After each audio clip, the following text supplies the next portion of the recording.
बहुत अच्छा गवर्नमेंट बहुत अच्छा काम कर रही है। ऑपरेशन गंगा चला करके बहुत ही अच्छा एक्सपीरियंस रहा इस ट्रेवल के दौरान हम लोगों का। बस ने हम लोगों को 12 किलोमीटर पहले ही उतार दिया, फिर 12 किलोमीटर चल के हम लोग बॉर्डर पे पहुँचे। 5 दिन without sleeping, it's too hard. कभी भी कुछ हो सकता है। इस तरीके से पैर कांप रहे हैं, तो दिल अलग टाइप, मतलब मन नहीं लग रहा है। नमस्कार, लाइव सिटीज देख रहे हैं आप और मैं आपके साथ राजेश। रूस और यूक्रेन में जंग छिड़ी है। पूरी दुनिया की नज़र इस युद्ध पर है। ये जो चल रहा है इसके स्थिति पर पूरी दुनिया की नज़र है। कई देशों के नागरिक और छात्र यूक्रेन में अभी फंसे हैं, जहां पर रशियन सैनिक बम्बार्डिंग कर रहे हैं, बमवर्षा कर रहे हैं और बहुत तबाही हो रही है। बहुत से लोग अपने देश के भी, भारत के भी बहुत से छात्र और नागरिक वहाँ पर फंसे हुए हैं। हालांकि बहुतों को इंडिया वापस लाया गया है, लेकिन बावजूद इसके अब भी बहुत से लोग वहाँ पर फंसे हुए हैं। हम इस वक्त मौजूद हैं जमुई में और जमुई के 5 छात्र बताया जा रहा है कि वहाँ पर फंसे हुए थे, जिसमें से कुछ लौटे हैं अभी वापस अपने घर। और जमुई में भी ऐसे ही एक छात्र वापस लौटे हैं। नाम है आर्यमान, रहने वाले हैं जमुई के सतगामा गांव पड़ता है, जमुई से सटा हुआ है, शहरी क्षेत्र में पड़ता है, वहाँ के रहने वाले हैं। और यहाँ वापस लौटे हैं वो परसों शाम को। कल जिलाधिकारी उनसे मिलने आए थे, उनका हाल समाचार जाना। इस वक्त हमारे साथ मौजूद हैं आर्यमान। हम बात करते हैं उनसे, देखिए क्या कुछ बता रहे हैं। बहुत बधाई और बहुत इंडिया वापस लौटे सही सलामत और सब कुछ अच्छा रहा। बहुत बहुत धन्यवाद पहले मैं यहाँ की गवर्नमेंट का करना चाहूँगा, क्योंकि उनके बिना कोई भी चीज़ पॉसिबल नहीं था। पीएमओ ने पूरा पावर लगाया, सीएमओ ने लगाया, सब ने लगाया, फिर जिला अधिकारी मेरे से मिलने के लिए आए हैं। तो सब गवर्नमेंट का एफ़र्ट है। ये सारी जितने भी हैं, जो भी चीज़ें हैं, ये सारी गवर्नमेंट से प्रोवाइडेड थी हम लोगों को। बहुत अच्छा गवर्नमेंट बहुत अच्छा काम कर रही है। ऑपरेशन गंगा चला करके बहुत ही अच्छा एक्सपीरियंस रहा इस ट्रेवल के दौरान हम लोगों का। ऑपरेशन चलाया, गंगा ऑपरेशन चलाया, फिर वायुसेना भी उनमें ज्वाइन करा। C7 globe master, C17 globe master भी काम कर रहे हैं उनमें। तो सारे जितने भी हैं सारे निकल रहे हैं अब धीरे धीरे करके। तो थोड़ा सा ये है कि जो भी फंसे हैं, थोड़ा सा पेशेंस रखने का ज़रूरत है। तो गवर्नमेंट सबको वापस ला रही है धीरे धीरे करके। ये सारी चीज़ें हैं अभी। आप कब गए थे? आप एमबीबीएस की तैयारी कर रहे हैं, एमबीबीएस की पढ़ाई कर रहे हैं वहाँ पर? हाँ, ये 3rd ईयर का मैं स्टूडेंट हूँ, जो कि अभी हम लोगों का एग्ज़ाम भी होने वाला था। 2019 में हम लोग यहाँ से गए थे नीट एग्ज़ाम दे करके। तो उसमें हम लोगों ने किया था, तो हम लोग पूरे के पूरे 54 में स्प्लिट करके हम लोग पूरे बॉर्डर की तरफ निकल गए। बॉर्डर की तरफ भी निकले तो काफ़ी परेशानी आई।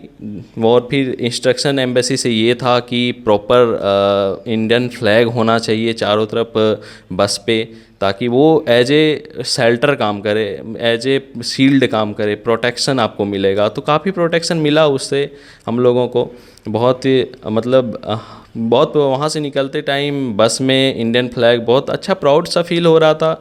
बट काफ़ी परेशानी आई। बस ने हम लोगों को 12 किलोमीटर पहले ही उतार दिया, फिर 12 किलोमीटर चल के हम लोग बॉर्डर पे पहुँचे।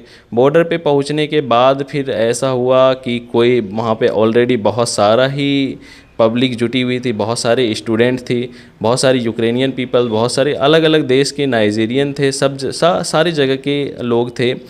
तो हम लोग वहाँ पे पहुँचे, लेकिन कोई सोर्स नहीं मिला कि हम लोग बॉर्डर क्रॉस कर पाए। गवर्नमेंट उधर कुछ भी काम नहीं कर रही है, ये रियलिटी है। यूक्रेन में अभी भी बहुत सारे स्टूडेंट फंसे हैं, लेकिन वहाँ पे हम लोग जो हैं, हम लोग का सेल्फ डिसीजन था वो बॉर्डर तक आना, कुछ भी करना। हाँ, एक इंस्ट्रक्शन मिल रहा है हम लोगों को, लेकिन काम उधर गवर्नमेंट नहीं कर रही है। लेकिन फिर हम लोग बॉर्डर पे आए तो 4 दिनों से 23 तारीख से 28 तारीख तक 5 दिनों तक हम लोग पूरा बॉर्डर पे खड़े रहे, बैठे रहे। वहाँ पे स्नो भी हो रही है, -10 डिग्री सेल्सियस है, -8 डिग्री सेल्सियस है वहाँ, ऐसा है। तो हम लोगों को काफ़ी परेशानी हुई। ना तो छत था, ना तो कुछ था, बर्फ़बारी थी, हम लोगों के पास कपड़े भी नहीं थे, कुछ भी नहीं थे। तो काफ़ी हमारे सामने की बात है, एक लड़का था, इंडिया का ही था, उसको तुरंत से फ्रॉस्ट बाइट हुआ, उसका पैर काटना पड़ा तुरंत से, वहीं पे गिर गया लड़का, वहीं पे एम्बुलेंस आया तुरंत, यूक्रेनियन जो पुलिस जो है वो लेके गए। तो बहुत ज़्यादा क्रिटिकल कंडीशन है अभी भी बॉर्डर का, बहुत ही ज़्यादा। प्लस हम लोग इतना ज़्यादा थक चुके थे, तो कहीं भी बैठे, कहीं भी खड़े हुए, कहीं भी कुछ करे, नींद ही आ जाता था तुरंत। 5 दिन without sleeping, it's too hard I think. अच्छा, एक बात है आर्यमान कि युद्ध की स्थिति तो पहले से बन रही थी, चर्चाएं चल रही होंगी, उस वक्त आप लोगों ने यूक्रेन क्यों नहीं छोड़ा? उस वक्त रीज़न ये था कि हम लोगों को कॉलेज का ये बोलना था कि आप अगर यूक्रेन छोड़ते हो तो आपका सेमेस्टर बैक हो जाएगा, आपको एक्सपेल कर दिया जाएगा। तो ये रीज़न थी कि कॉलेज जो है ऑफलाइन क्लासेस लगाए जा रहे थे और हम लोगों को छोड़ नहीं रहा था। गए थे पढ़ाई करने के लिए, एडमिशन हुआ, सब कुछ हुआ, 2.5 साल ख़त्म हो गए। अब 2.5 साल के बाद हम लोगों का लाइसेंसिंग एग्ज़ाम था। अभी हम लोग जून में एग्ज़ाम भी देने वाले थे। अब पता नहीं अब कब होगा नहीं होगा। तो 3rd ईयर, अभी प्रेजेंट तो 3rd ईयर में हूँ मैं। अभी वार अपने चरम पर है, लड़ाई रूस और यूक्रेन की लड़ाई चरम पर है। रोज़ नई नई खबरें आ रही है, काफ़ी नुकसान भी हो रहा है। क्या स्थिति वहाँ पर आपने देखी? आप कहाँ पर थे? आप यूक्रेन में कहाँ पर थे? यूक्रेन के अंदर एक सिटी है टर्नोपिल ओब्लास्ट में हम रहते थे वहीं पे।